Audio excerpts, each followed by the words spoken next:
നമ്മുടെ പാരൻസും നമ്മൾ പ്രത്യേകിച്ചും മക്കൾക്ക് നല്ല വിദ്യാഭ്യാസം കൊടുക്കാൻ ശ്രദ്ധിക്കുന്നുണ്ട്.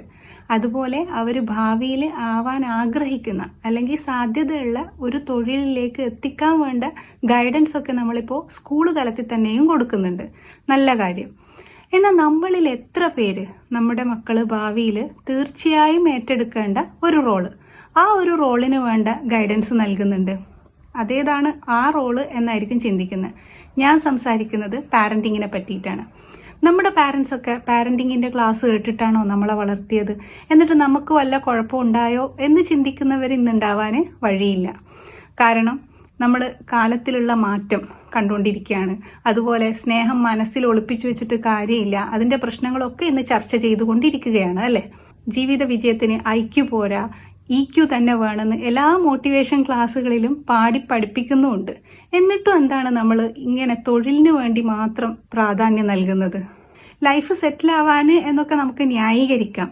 പക്ഷെ യഥാർത്ഥത്തിൽ നമ്മൾ ഫോക്കസ് ചെയ്യുന്നത് നമ്മുടെ മക്കളുടെ ഫിനാൻഷ്യൽ സെക്യൂരിറ്റി അഥവാ സാമ്പത്തിക ഭദ്രതയല്ലേ. ഇനിയൊന്ന് മാറ്റിപ്പിടിക്കണ്ടേ? വക്കീൽ, ഡോക്ടർ, എഞ്ചിനീയർ, അക്കൗണ്ടന്റ്, അങ്ങനെ ഏത് തൊഴിലിലേക്ക് എത്താൻ ഇന്ന് പ്രത്യേകം കോഴ്സുകളും ട്രെയിനിങ്ങും ഒക്കെ ഉണ്ട്.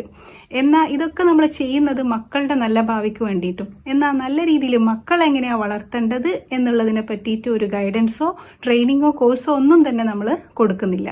ഈ പറയുന്ന ഗൈഡൻസും ട്രെയിനിങ്ങും ഒക്കെ ആ ഒരു ജോലിയിലേക്കുള്ള ക്വാളിഫിക്കേഷൻ അല്ലേ എന്ന് ചിന്തിക്കുന്നവരുണ്ടാവും. ആ ജോലിയിൽ എത്തിയതിന് ശേഷമാണ് നമ്മൾ എക്സ്പീരിയൻസ്ഡായി ആ ഒരു പ്രൊഫഷണലായി മാറുന്നത് എന്നും പറയുന്നവരുണ്ടാവാം. അതുപോലെ പാരൻറ്റിങ്ങിലും നമ്മൾ എത്തിപ്പെട്ട് പിന്നെ അതങ്ങ് ചെയ്ത് ശരിയായിക്കോളും എന്ന് നമുക്ക് ഇനിയും സമാധാനിക്കാൻ പറ്റുമോ?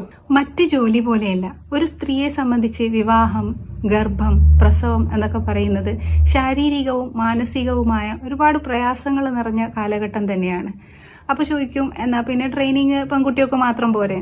എന്താ പറയുക, ഒരു കുഞ്ഞ് ജനിക്കുമ്പോൾ ഒരമ്മ മാത്രമാണോ ഉണ്ടാവുന്നത്? ഈ പോസ്റ്റ്പാർട്ടം ഡിപ്രഷൻ എന്ന് പറയുന്ന ടേമൊക്കെ ഇന്ന് വളരെ ഫെമിലിയറാണ്. എന്നിരുന്നാലും ആ ഒരു സമയത്ത് കൊടുക്കേണ്ട കെയർ ഇപ്പോഴും അതിനെപ്പറ്റി വലിയ ധാരണ പലർക്കും ഇല്ല. താങ്ങും തണലുമായിട്ട് ഈ ഒരു സമയത്ത് കൂടെ നിൽക്കേണ്ടത് ഭർത്താവാണ്.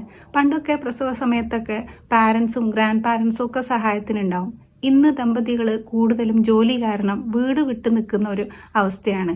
ആ ഒരു സമയത്ത് ഭർത്താവിൻ്റെ കൂടി പരിചരണം കിട്ടിയില്ലെങ്കിൽ ആ ഭാര്യയുടെ അവസ്ഥ എന്തായിരിക്കും? കുഞ്ഞിൻ്റെ അവസ്ഥ എന്തായിരിക്കും? നമ്മളെ മക്കളെ എല്ലാ സൗകര്യങ്ങളും കൊടുത്തുകൊണ്ട് തന്നെയാണ് നമ്മളിപ്പം വളർത്താൻ ശ്രമിക്കുന്നത്. നമുക്ക് കിട്ടാത്തത് നമ്മളെ കുട്ടികൾക്കും ലഭ്യമാക്കുക എന്നുള്ളതാണ് നമ്മുടെ മോട്ടീവ്. അപ്പോൾ അത്തരം ഒരു സാഹചര്യത്തിൽ വളർന്ന നമ്മുടെ മക്കൾക്ക് ഈ ഒരു അവസ്ഥയിൽ അവർ പകച്ചു പോയിട്ടില്ലെങ്കിലേ അത്ഭുതമുള്ളൂ. ഒരു നല്ല പാരൻ്റ് ആവാൻ ആദ്യം വേണ്ടത് നല്ല ലൈഫ് പാർട്ട്ണർ ആവുക എന്നുള്ളതാണ് അല്ലേ. വിവാഹ ദൂരത്തിൻ്റെ പേരിൽ എത്ര ലക്ഷങ്ങളാണ് നമ്മൾ ചെലവഴിക്കുന്നത്. അതിൻ്റെ 1% പോലും വേണ്ട നല്ലൊരു പ്രീമറൈറ്റൽ കോഴ്സും അതുപോലെ പാരൻറ്റിങ് കോഴ്സും ഒക്കെ മക്കൾക്ക് കൊടുക്കാൻ. Mom to be, baby shower, 1 month baby shoot, 2 month baby shoot, അങ്ങനെ ചടങ്ങുകളുടെ ഒരു മേളാണ് നമ്മളിപ്പോൾ കണ്ടുകൊണ്ടിരിക്കുന്നത്. ഇതൊന്നും വേണ്ടെന്നല്ല, ഇതൊക്കെ പേഴ്സണൽ ചോയ്സാണ്. പിന്നീട് മെമ്മറി ആയിട്ടൊക്കെ സൂക്ഷിക്കാൻ പറ്റിയ സംഭവങ്ങളൊക്കെ തന്നെയാണ്. എന്നിരുന്നാലും നമ്മൾ ഈ ഒരു സമയത്ത് ഫോക്കസ് ചെയ്യേണ്ട പല ഇമ്പോർട്ടൻ്റ് ആയിട്ടുള്ള കാര്യങ്ങളുണ്ട്. കുഞ്ഞിൻ്റെ ഡെവലപ്മെൻറ്റ്, കുഞ്ഞിൻ്റെ വളർച്ചയും വികാസവുമായിട്ട് ബന്ധപ്പെട്ട് നമ്മൾ ശ്രദ്ധിക്കേണ്ട ഒരുപാട് കാര്യങ്ങൾ. ആ ഒരു ഫോക്കസ് ഇന്നത്തെ ന്യൂ ജനറേഷന് ഈ എല്ലാ സൗകര്യങ്ങൾക്ക് നടുവിൽ നിന്നും മാറിപ്പോകുന്നുണ്ട് എന്നുള്ളതാണ്. ഇനി നിങ്ങൾ പറ, പ്രീമറൈറ്റൽ കോഴ്സും പാരൻറ്റിങ് വർക്ക്ഷോപ്പൊക്കെ നമ്മുടെ മക്കൾക്ക് നമ്മൾ നൽകേണ്ടതുണ്ടോ വേണ്ടയോ എന്ന്.